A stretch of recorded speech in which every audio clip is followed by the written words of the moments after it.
Hi everyone, thank you for joining the Small Charity Week webinar today. We're just going to give it a minute or two to give people a chance to join, and then we will get started.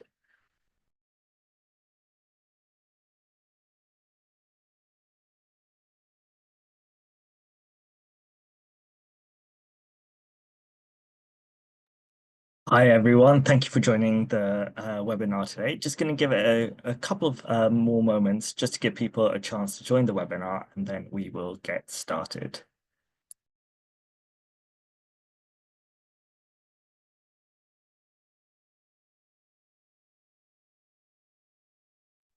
I think we can get started. So welcome to the Small Charity Week webinar. Thank you for joining us today. My name is Sahil. I'm the Key Partnerships Manager at Big Give. We have Bethany from Big Give as well, Debbie Mulling from Globals Make Some Noise, and Lee Brimacombe from NCVO will be joining us shortly. He one of those things. There's a Zoom update, which comes at the worst of time, but he will be joining us as well for this webinar. So yeah, we're really looking forward to just going into the application process and some helpful advice for the Small Charity Week match funding application. So let me just go over some housekeeping before we begin. So you can use your chat function to introduce yourselves to other participants and maybe share some ideas um, um, throughout the webinar. So please make sure your chat reply is set to everyone so everyone can see what you're saying. If you have any tech issues, please put them in the chat and we will try and get to them as soon as possible. If you have any questions for the Q&A portion of the webinar, please put them in the Q&A box at the bottom of your Zoom panel. We will be picking up the questions in there. And we will be recording this webinar. So if you need to share it afterwards with any colleagues or you want to watch it back, you can do so. If you have any additional questions after this session, please contact hello@biggive.org and we'll be happy to support you. So over this session, we'll just give you an introduction to Big Give and our impact, go over the campaign process, tips for your application, available resources to help your charity, and then we will open up to questions. So a bit about Big Give. We were founded in 2007 by Sir Alec Reed, founder of Reed Recruitment. He wanted to find a way to match up philanthropists to charities, and his big idea was match funding. And since then, has been Big Give's USP. We have been organizing and running match funding campaigns for charities. And the simple idea is that when the public donates through a Big Give campaign, our champions, we call our match funders champions, so philanthropists, foundations, and corporates match that donation. So £10 donation to a charity becomes £20, multiplying that impact, doubling the difference. To date, we've raised over £340 million for over 19,000 great causes since 2007. This is going to be the first ever Small Charity Week campaign, so we're really excited for that, to be supporting small charities through this campaign. And yeah, we're really excited about how successful this campaign is going to be. Just want to explain some of the key impacts that charity impacts that we've seen through our match funding campaigns. And this is some of the data from last year's Christmas Challenge campaign. So we asked charities to complete a post-campaign survey after each campaign, just to understand how the campaign has impacted them as an organization. And it's bucketed into three key areas of how it's affected their resilience, how it's affected their skills, and how it's affected their profile. So as you can see on the left-hand side, the match funding element has increased the number of donations they received through compared to unmatched campaign. It's also resulted in bigger donations, and that's what we've seen through also our own sort of studies that we've commissioned, that match funding not only encourages people to give, it encourages them to give more. And in terms of skills, we always have training programs available for charities that are taking part in this campaign. So a lot of the charities we support are small to medium-sized organizations, and a lot of them have little to no experience in digital fundraising, but after taking part in our campaigns, they have found it has improved their confidence in digital fundraising and its skills that they can take into their other fundraising activities. And finally, it's the profile on the right-hand side. So donations from new supporters has increased. So 94% of charities, for example, the Christmas Challenge received at least one donation from a new supporter. It has helped strengthen bonds with existing supporters. And over the course of the Christmas Challenge, for example, a third of the donations were estimated to be from new supporters to charities. I'll now hand over to Beth, who will explain the campaign process. Thanks, Sahil. So yeah, I'll be going through just a bit of an overview of what you can expect at each stage of the campaign journey, so you're all aware of what to expect. So the first stage is what we call the raise. So this is where Big Give and our partners go out to the champions that Sahil already mentioned, and it's essentially secure match funding to give us the confidence to launch this campaign. So we're now obviously past this stage, and it's obviously we have lots of conversations still ongoing, but applications are now open, which is really exciting. So all of you, if you haven't already, it'd be great if you could sign up for a free Big Give account. This will mean that you'll have access to our charity portal and will be able to access the online application form. And this is where we just ask you to complete information on what you propose to use or how you propose to use the funds. This can be either for core costs or for a specific project, but it will ask you to outline that in your application. And we'll also just ask for some general information on your charity, like your safeguarding policy and reserves information. And this just allows us to complete all of the due diligence checks that we need to do on your charities. You'll see on the left-hand side here that we have 5 key funding brackets that you can apply for.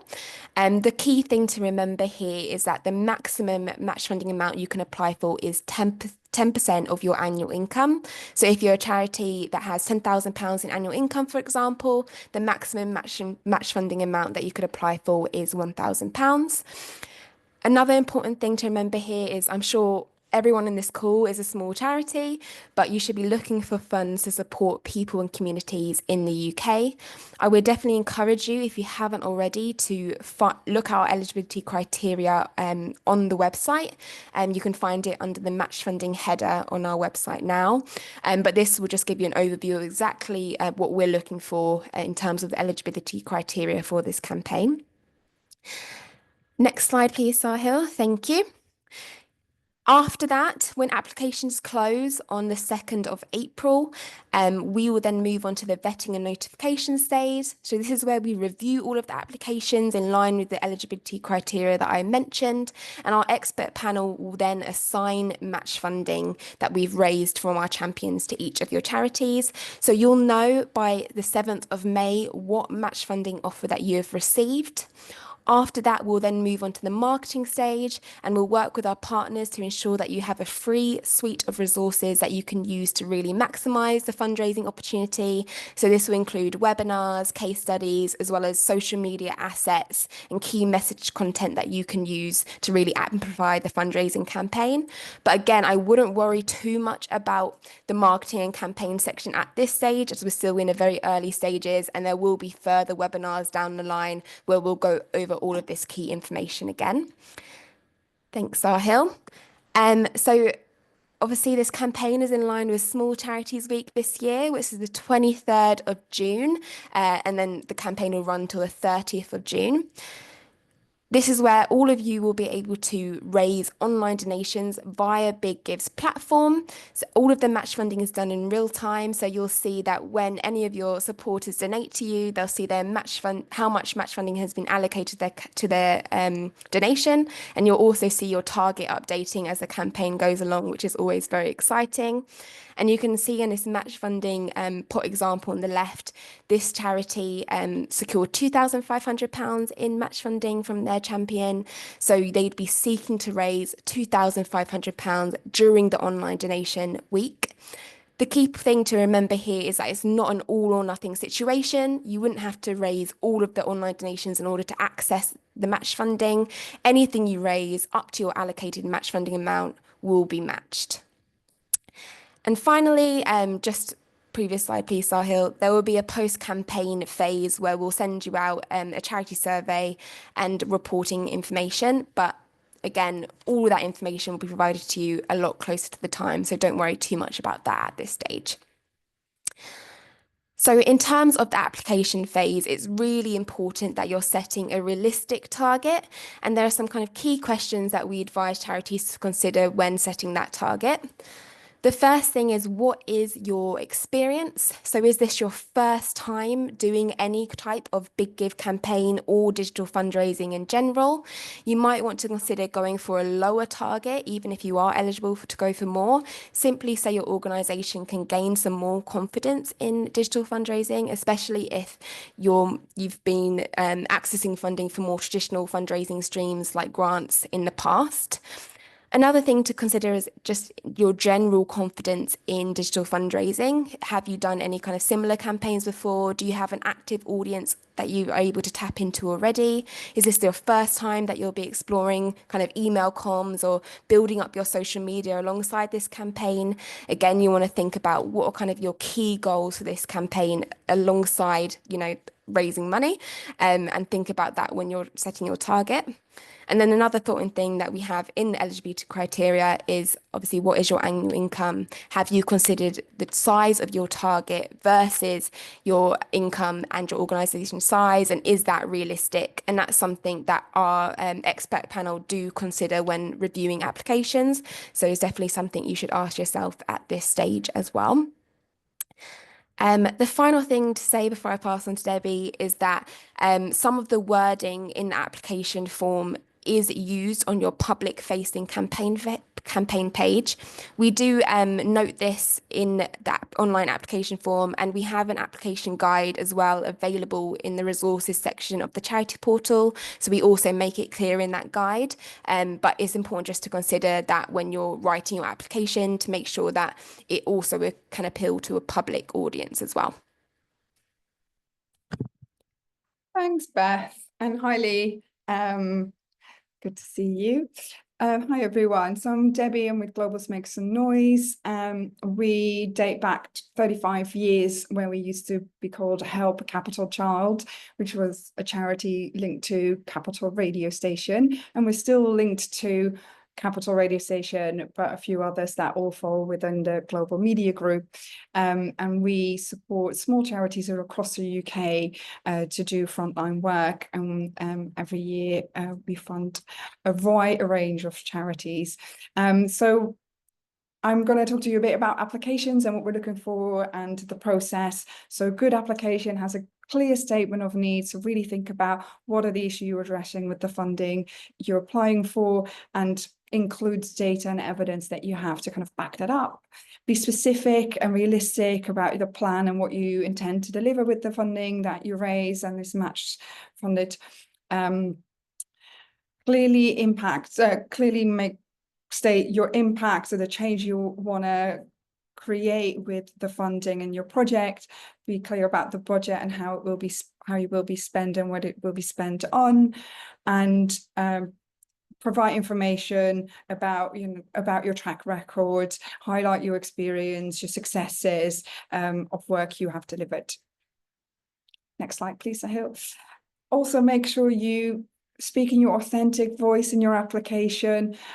Keep it clear, direct. Don't use jargon and buzzword. Don't think that we are looking for certain words. Just write as you.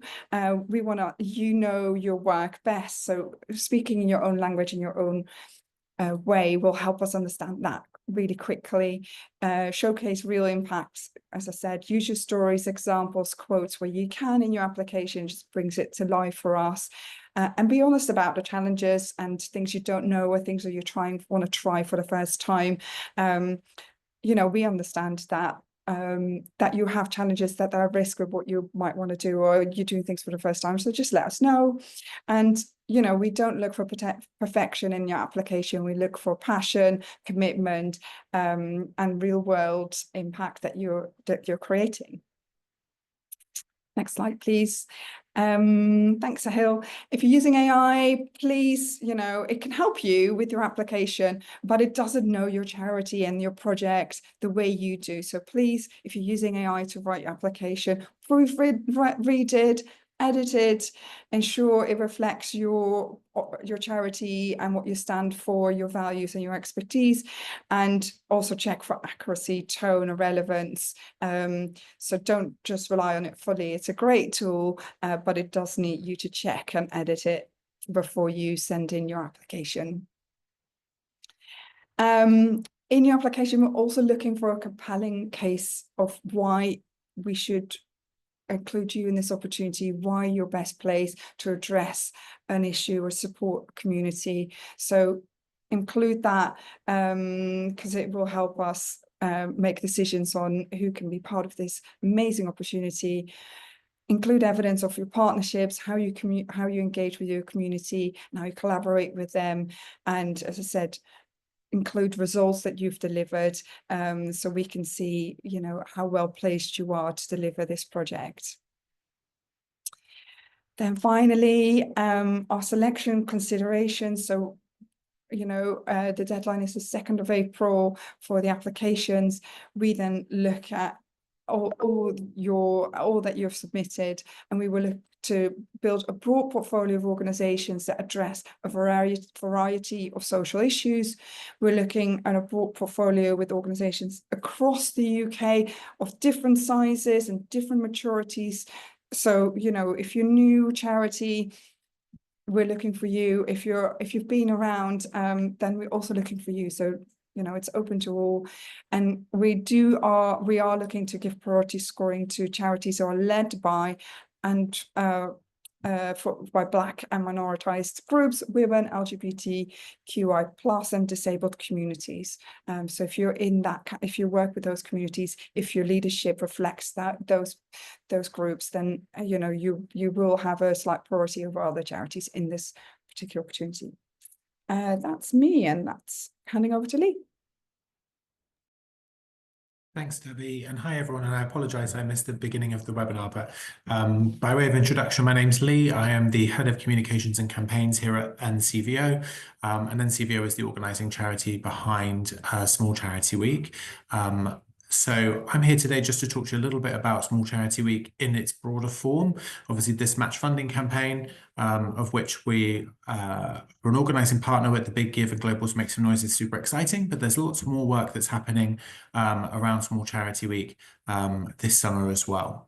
So for us, Small Charity Week this year is really about a continuation of our efforts to help support small charities to become or to be more resilient in the future. We know and we completely understand how difficult things have been for small charities in the last few years and even longer, and how much more they continue to become more difficult for small charities in the future as well.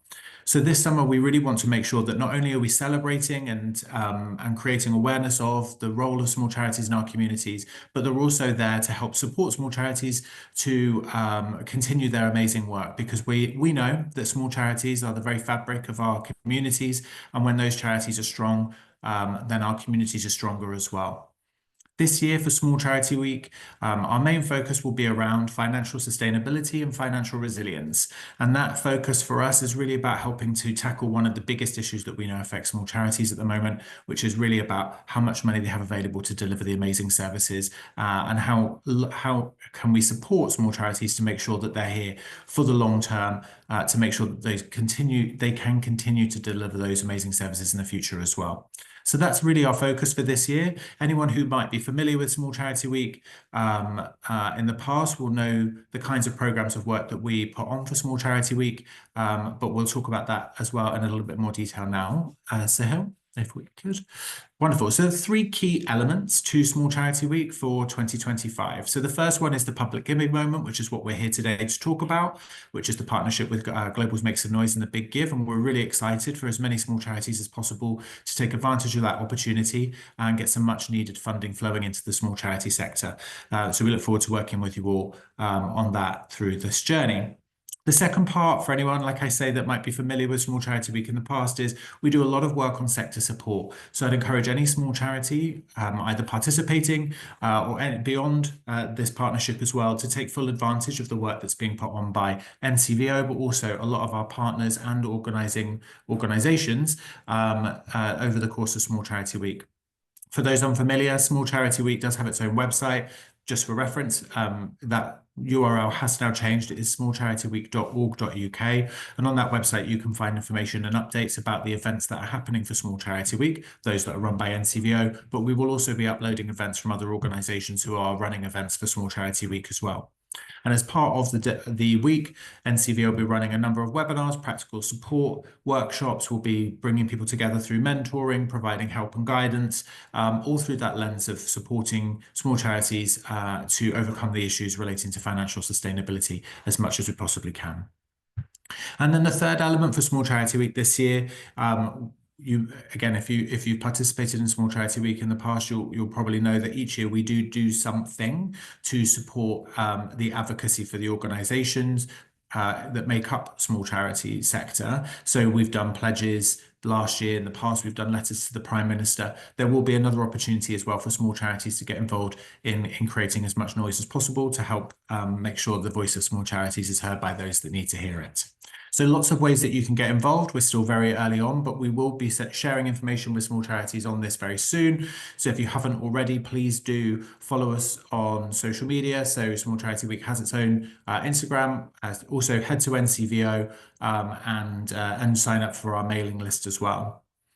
And then beyond the work on Small Charity Week, NCVO is doing a lot of work at the moment to help support small charities and other charities too through this issue around financial sustainability. So we do have a suite of full all year round advice and support to help small charities who are in need of support around financial sustainability or how they make difficult decisions at a board level with changes to financial situations. And there are a number of tools and resources that are available to help you. So outside of this Small Charity Week campaign, there is a lot of advice and support there to help you if you need it, especially if you're looking to fundraise either for this event or for any other point throughout the year. So do head to the NCVO website. You'll see on the navigation bars we've got help and guidance. You'll find lots of information in there about funding and fundraising. You can also go to the training and events section where there's lots of events specifically for small charities and training and training opportunities as well. We also have a section around trusted suppliers. So anyone who is looking to find ways to cut costs in their organization, if they're looking to find ways to be more efficient and more effective with the money that they've got, our trusted suppliers are also on hand to help make sure that you're able to do that where possible. And then also, finally, we do have the Small Charity Help Desk that operates all throughout the year and is a great resource that you can either email or call, and we'll do our best to answer any inquiries that you might have. And that could be anything from setting up to how to close well. So please do give the Small Charity Help Desk a call. And then don't forget, if you're not already, please do sign up to be a member of NCVO. For a lot of small organizations, membership would be free. So do get in touch if you're interested in becoming an NCVO member. Being a member does give you more access to more information, more advice, more support, and extra discounts on training and room booking and conferencing facilities as well with us. So lots of things on hand, and do reach out if you have any questions, but wanted to share that information with you today. Thank you. Thanks, Lee. So just to recap about Small Charity Week, the match funding opportunity, the applications to apply for it are now open. So you would need to visit biggive.org, create an account with us. As Beth said, it's completely free to have an account with us, apply and take part in our campaigns. So once you have created and onboarded your charity to the Big Give, you'll need to click on Big Give campaigns and then click on apply now for Small Charity Week 2025. If you're unsure if you have an account with us, you can email us and we can have a with your charity number and we can check for you. Or just if after the webinar you have any other questions that may not have been answered or you have thought up, just contact us and we'll get back to you as soon as possible. And just a reminder of the application deadline, Wednesday, 2nd of April. We really encourage charities to apply as soon as possible. if they're interested. We normally see a lot of applications on the deadline day and then charities emailing us with questions, and it just becomes a bit harder to get back to you as quickly as possible. So get your application started as soon as possible. And then if you do have any questions, it gives us more opportunity to get back to you and answer them. But with that, we can open up to the questions. And yeah, Beth, have there been any questions? Yeah, there's lots of questions coming into the Q&A box and also via the chat. So I'll just encourage everyone to put it in the Q&A box and we'll try and get to as many questions as possible. But the first question is if the organization receives very little public donations and is mostly funded by grant funders, is the time investment worth it? Maybe one for you, Sahil. Yeah, so I won't make any bones about it. Like there is charities do have to put in the time and effort to make their campaign a success. It's not something that you can just leave it and hope that like donations will come in. Charities, there is a responsibility for charities to market their campaign to their own networks. What I can say is that especially right now when funding is being squeezed across all different like grant funding and all different types of sectors, we would really encourage charities to diversify their incomes, and digital fundraising can be a part of that. And we have seen through our other campaigns, small charities using our campaigns as their first foray into digital fundraising and making a success of it. And like we said, we provide that training and resources both through the ones that we organize, but like through NCVO and Globals Make Some Noise. There's a whole suite of support that you will be able to access that can help you develop those digital fundraising skills that will go beyond just this one campaign. So we really think that is a great offering, plus obviously the access to the match funding. Great, thank you. And there was also a follow-up question here just about if there were any costs associated with raising funds through Big Give. So I'm happy to take that one. So as mentioned, it's completely free to sign up and create an account with us, and it's obviously free to take part in the campaign. The main cost associated will be the processing fees that are charged by Stripe, our payment processor. So all of online donations are facilitated through Big Give's platform. So we have visibility in all of our fees on our website. If you go to About Us, and you'll find the fees page there, but it's just the processing fees by Stripe. There's no fees on the match funding amount that you will receive. Great. So question here about can funds be used bilaterally in UK and outside the UK? And then Debbie, if you do want to start that about where funds can be raised to be used. Sorry, yes, trying to get some. I was slightly distracted getting back to a question on chat. Yes, so funds can be spent in the UK. Know that in other opportunities it's also been possible to spend money globally, but this particular opportunities, we're looking for charities and projects that are delivered in the UK. So you might be a charity that does international work. You can still apply as long as your project is delivered. This particular project is delivered in the UK. And I'll just jump in, like, yeah, if you're an international development charity or you want to raise funds for outside the UK, we have the Christmas Challenge, which is a cause neutral campaign. So charities working internationally can apply for that. And we also have the Women and Girls Match Fund. So if you are a charity working with women and girls, but also work internationally, you can also apply for that opportunity. So those are the other offerings for international development charities that can access through us. Great, thank you. Question here, how is the decision made at the first stage? Can we expect to be accepted if we meet all of the criteria, or is the judgment from the panel based on the number of applications? I can start with that. So we will treat each application on its merit. There will obviously be a scoring system assigned to applications, and that will be the judgment.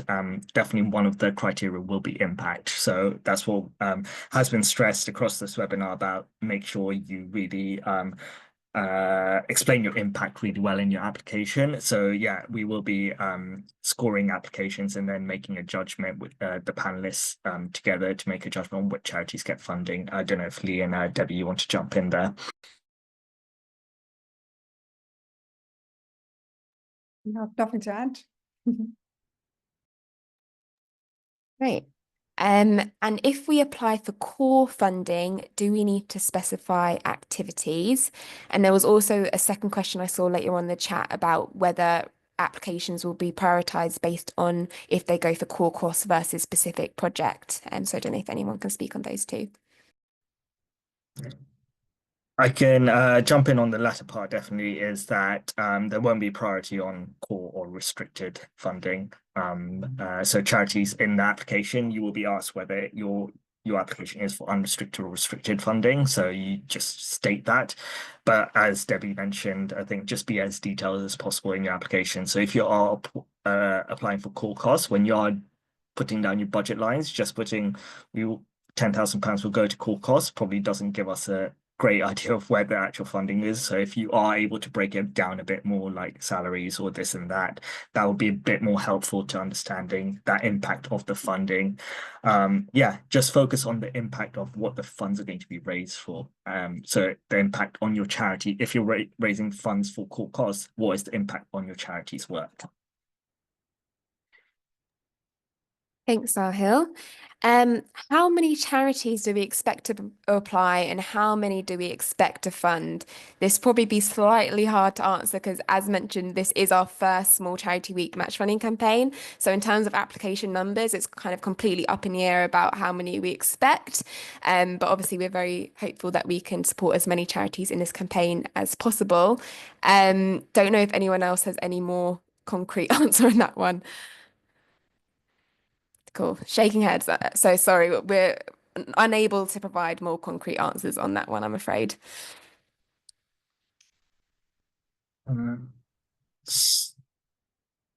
So there's a question here, what does the time commitment look like to head up this campaign? We have 2 employees and we need to focus on delivering activities, but of course we want to raise money whilst not taking away time from doing.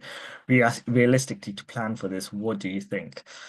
I can't put exact time commitment. All I can say is that yeah, there is a time sink in terms of you need to think about what areas you want to try and reach your donors through. So one is definitely email. We always find that as a strong lead for donations to come through during the campaign week. But then what social media channels do you want to target? Our advice is if you're a small charity with limited resources, focus on just 1 or 2 channels where you think your donors will be.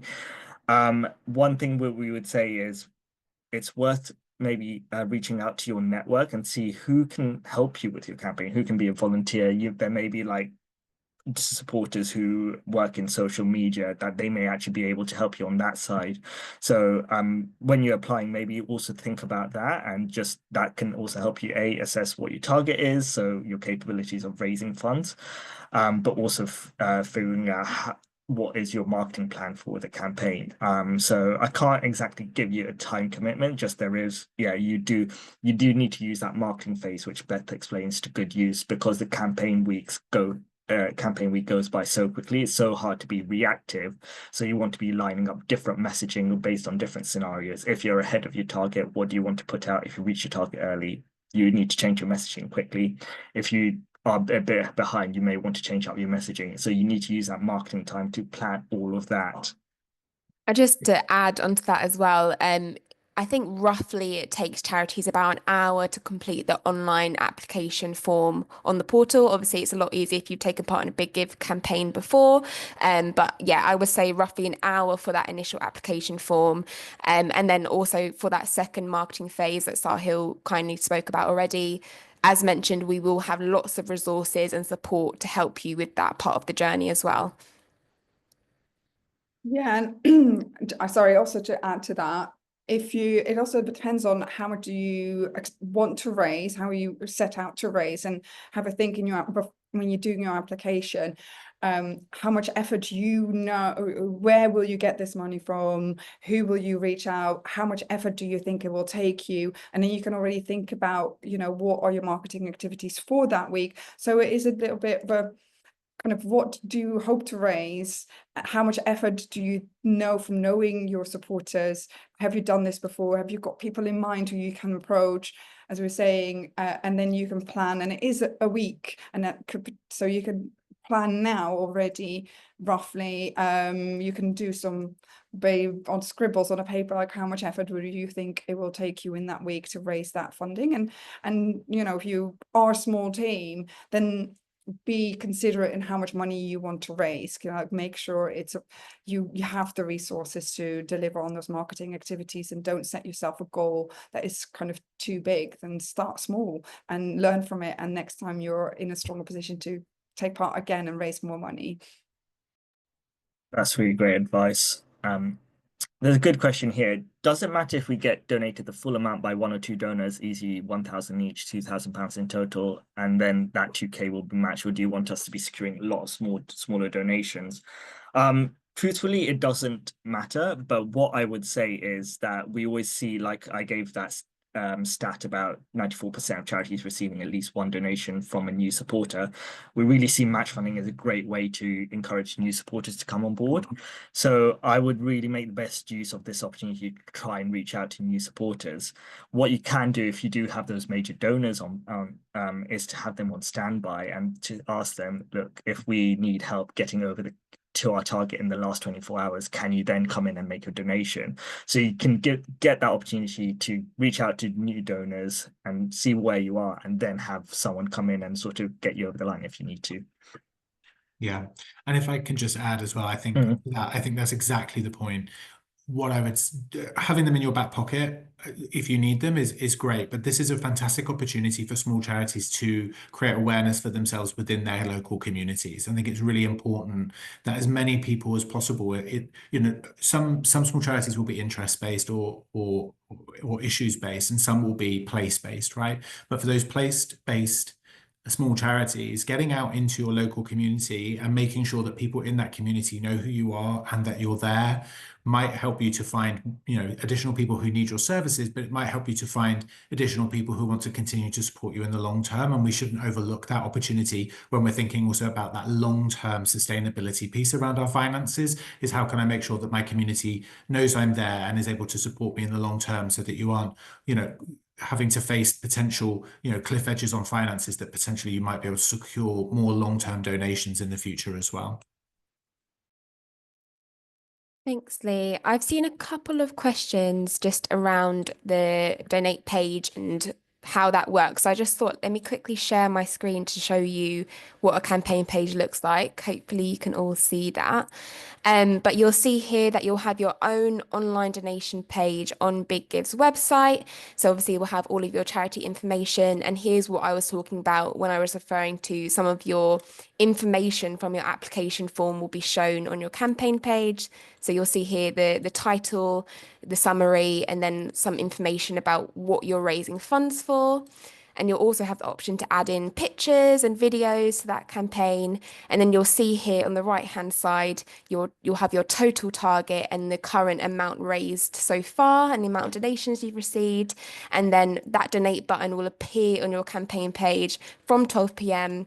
on the 23rd of June, and people will be able to donate directly via the Big Give website. So hopefully that makes sense. So if you are doing any kind of external fundraising activity like an event or anything like that, that's absolutely fine. You can do that. You'll just need to make sure you're directing people to this online donation page, as all of the match funds is done in real time and it's done via Big Give. So we can't retrospectively match anything that you've raised on other platforms like Just Giving or via like cash donations at events, for example. So hopefully that helps. I've seen a couple of questions about cash donations, and I know obviously a lot of small charities do cash donations, and this is a digital fundraising campaign. What we say with cash donations is you can raise cash donations like through a bake sale or events like that, but one key rule of all of our campaigns is charities can't donate to their own campaigns. Obviously, this is so to avoid charities gaming the system and like using funds they've already received to access match funds. So if you've got cash donations, a third party would then need to donate to your campaign the collection of those cash donations. Obviously, they wouldn't be able to claim gift aid on that because it is a collection of multiple donations. So yeah, you would need like an individual or an organization to donate those funds for you. And sorry, just another quick one is about target. So what happens if we don't reach our campaign target? It's not an all or nothing campaign, so whatever you do raise will still be matched if you don't hit your target. So yeah, just to make that clear. I have a question from a charity here. It says, if we have a low annual income but rely on legacy left to us, can they still apply? Yeah, you can still apply as long as you meet those income thresholds between 5K and £1 million. We will obviously look at your charity commission financials just to make sure everything is in order, but you can still apply for that campaign. Great. And what will be the reporting process?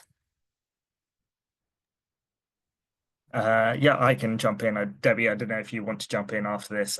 But yeah, we will. So as we mentioned, there's a post-campaign survey straight after the campaign. And so that is really important. Charities complete that too, so we can authorize the match funds to be paid out to you. And that is more on the effect of the campaign on you as an organization, i.e. your like digital fundraising skills, how it's affected donations, etc. 6 months after the campaign has ended, we will actually send you a digital reporting form about how the funds have actually been spent. So obviously then that's your opportunity to say what's been the impact of the funds, where's the money gone, etc. But we want to stress that that reporting form will not be too onerous. Obviously, it is in proportion to the amount of funding you are accessing. So it hopefully shouldn't take too long to complete that.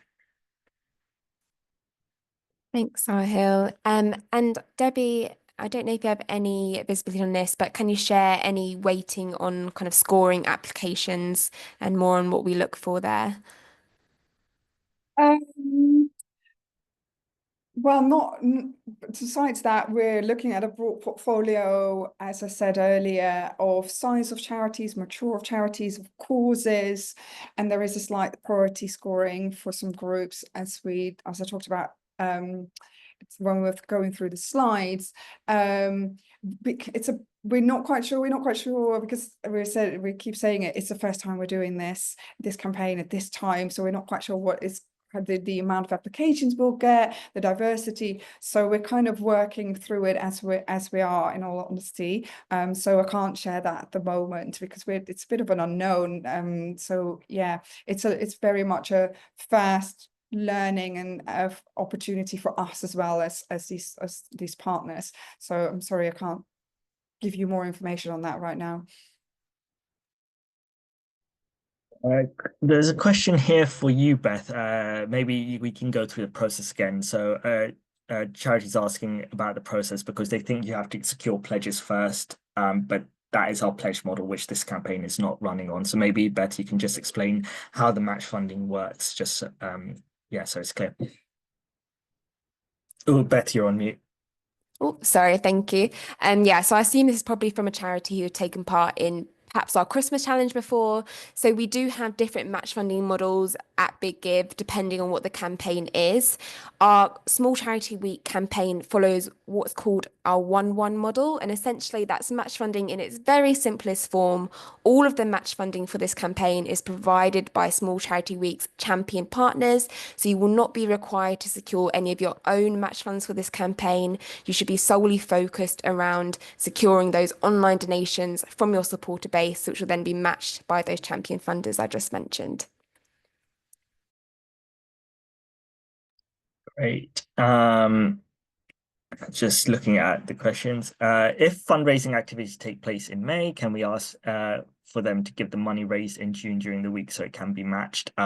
Yeah, that's fine. As long as the money isn't paid to you in any way before the campaign starts, that is absolutely fine. And just stress all donations to be matched have to come during that campaign week on the 23rd to the 30th, and they have to come via the Big Give website. We cannot match for any other types of donations made outside of that period or donations made offline. So that's just really key to understand. It'd be great, Si, if you can provide just some visibility on the match funding and what happens if you raise under your target, what happens if you raise over your target. Yeah. So let's say you have £5,000 of match funds, and if you raise £5,000 in donations, you will unlock all of those match funds. So you would have raised £10,000 plus whatever gift aid is as well. If in that scenario you have £5,000 of match funds, but you raise £2,000 in donations, you will access £2,000 of the match fund. So you would raise £4,000. If, for example, you do really well and you hit your target before the campaign ends, you can still carry on receiving donations. It just won't be matched. So in that scenario, if you raise £7,000 of donations, £5,000 of those £7,000 will be matched, and the £2,000 you will still receive that. It just won't be matched. So you would have raised a total of £12,000. And just on top of that, I've seen some questions about gift aid. Gift aid is not included in the target, so that's just on top of whatever you raise. So we don't match any gift aid. Yeah. Great. Just having a look at a few questions here. Can the application be for an ongoing project, or is there a time frame we have to adhere to for a specific project? Well, I take that one. So yes, absolutely, you can raise funding for a project that is existing, that you're already delivering, as long as your funding that you're requesting and your target that you're looking to raise isn't duplicating funding that you have. Because as we said before, in your application, we're looking for the impact of the funding and the project will have, and the funding can't be a duplication funding that you've already received or know that is coming to you for that same piece of work. But absolutely, it could be a new project, it could be an existing work. We know securing funding is hard, and we want to support work that is really impactful. So if you're doing great work, you're looking for funding to support and deliver that and continue that work, then absolutely you can put that forward. And a question about reserves. So is there a view on the levels of reserves? I can start with that, and Debbie, if you have any further contributions, please jump in. So obviously in the application, we do ask you what is your reserves target and if it's on target. So that's a yes or no question. So if it's off target, we just ask you to explain it clearly, if you're still a going concern, just make that stated if you are off target. If it's significantly off target, we may have some follow-up questions, but we also understand that a lot of the charities will be small to sort of micro charities with very small incomes where it's actually not expected that you would have any reserves. So that is also fine. So just state that in your application that your policy is not to have any reserves, and we understand that for micro charities that is acceptable, but obviously for larger charities towards the high income brackets that we would probably expect some level of reserves policy to be there. Yeah, and building on that, if you have a policy but you have to dip into your reserves, just explain to us why. We just like to understand why, and we'd like to understand what you're doing to build up your reserves again. But it doesn't stop you from applying, and it doesn't stop you from being selected. Just as I said earlier, be transparent with us, be open. It doesn't work against you. It just helps us make informed decision and understand where you are at. It's a challenging world for small charities. We are really happy we're running this campaign to support you, but yeah, just be open with us. That gives us an understanding, but it won't stop us from selecting you.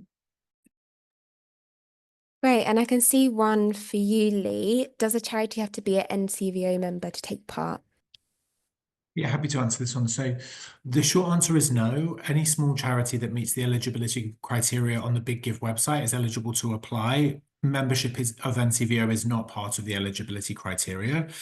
I would obviously encourage any small charity, though, to consider membership of NCVO. There's lots of tools and resources and discounts and support that we can provide to small charities that are members of the community.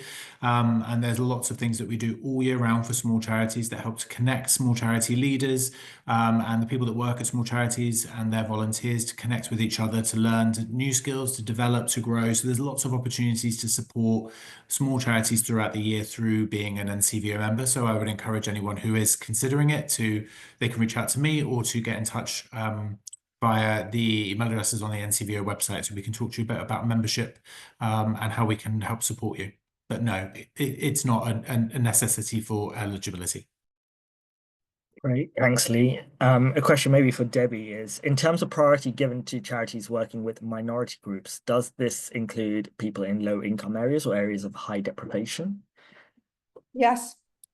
The simple answer is yeah, absolutely.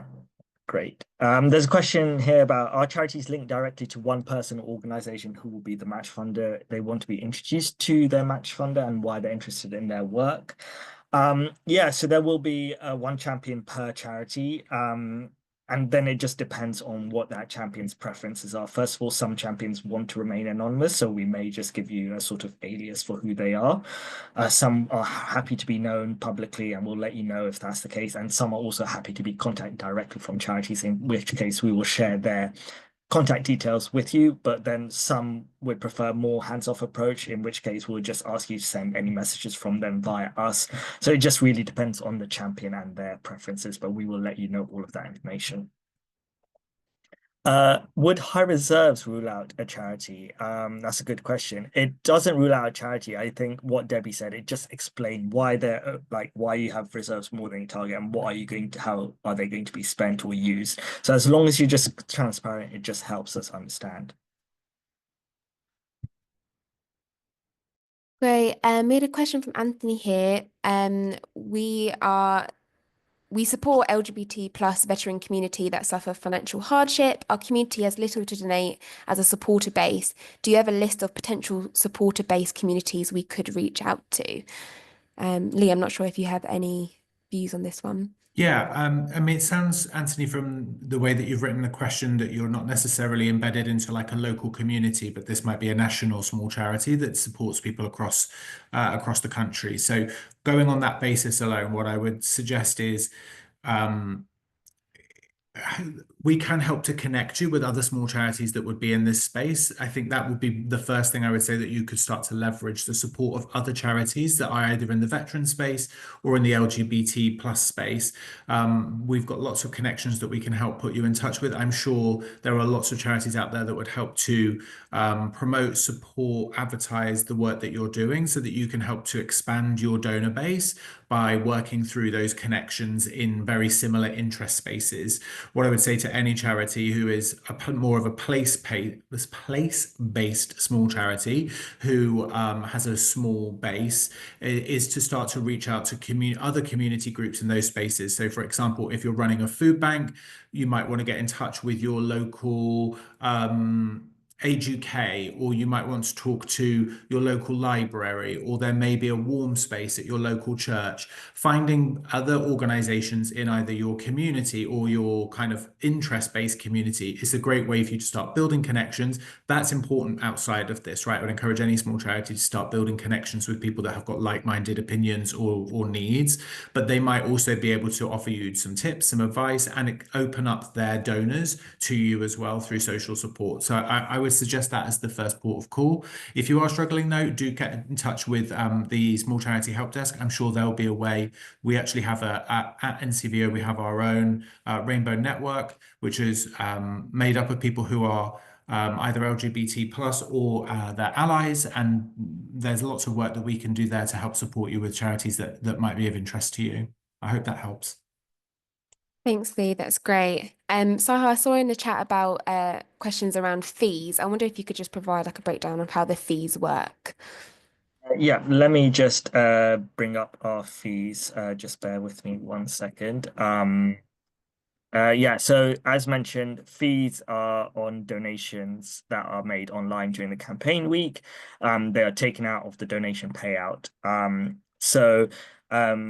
To be as simple as possible, the processing fee is 1.5% plus 20p on the donation, plus VAT. So we have to charge VAT on the fees, not VAT on the donation, VAT on the fees.